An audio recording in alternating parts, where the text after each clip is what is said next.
ഞാൻ ഇന്നലെ ഉണ്ടാക്കിയ തിരുവാതിര പുഴുക്കും കഞ്ഞിയുമാണ്. അപ്ലോഡ് ചെയ്യാൻ താമസിച്ചാണ് കേട്ടോ. തിരുവാതിരയുടെ അന്ന് ഉണ്ടാക്കിയതാണ്. ആദ്യം നമ്മൾ ഗോതമ്പ് നുറുക്ക് കഴുകി വേവിച്ച് കുക്കറിൽ വെച്ചു. ഇച്ചിരി തേങ്ങ അരച്ച് ചേർക്കുന്നു. അത്രയേ ഉള്ളൂ ഗോതമ്പ് കഞ്ഞിയുടെ. പിന്നെ പുഴുക്കിൻ്റെ ഇത്രയും കഷ്ണങ്ങൾ വാങ്ങിച്ചിട്ടുണ്ട്. ഇവിടെ വയലറ്റ് കാച്ചിലാണ്. അത് ചേന, കൂർക്ക, ചേമ്പ്, കായ്, കപ്പ ഇതെല്ലാം കൂടെ വൻപയറും ഇത് ചേർത്ത് ഒരു പുഴുക്കും ഞാനും ഉണ്ടാക്കി. അതാണിത് കാണിക്കുന്നത്. കഞ്ഞിക്ക് ഉപ്പിടുന്നു, കുക്കറിൽ വേവിക്കുന്നു.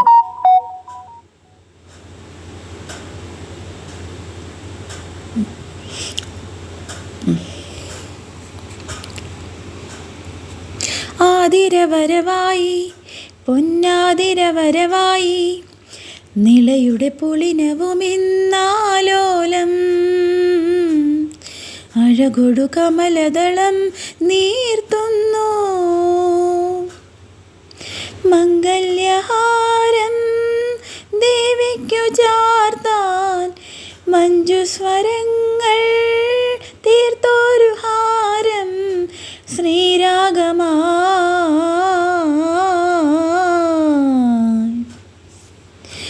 ആതിരവരവായി പൊന്നാതിരവരവായി നിളയുടെ പൊളിനവുമിന്നാലോലം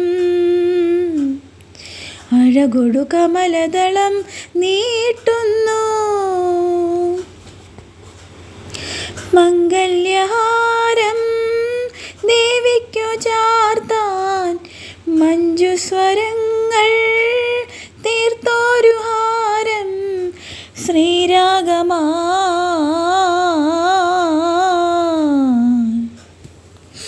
ആതിരവരവായി പൊന്നാതിരവരവായി നിളയുടെ പൊളിനവുമിന്നാലോലം അഴകൊടു കമലദളം നീട്ടുന്നു. അപ്പോൾ നമ്മൾ കഷ്ണമെല്ലാം വേവിച്ചു. എന്നിട്ട് പയർ ചേർക്കുന്നു. കപ്പ സെപ്പറേറ്റ് വേവിച്ചായിരുന്നു. എല്ലാം കൂടെ മിക്സ് ചെയ്ത് പുഴുക്ക് റെഡിയാക്കുന്നു.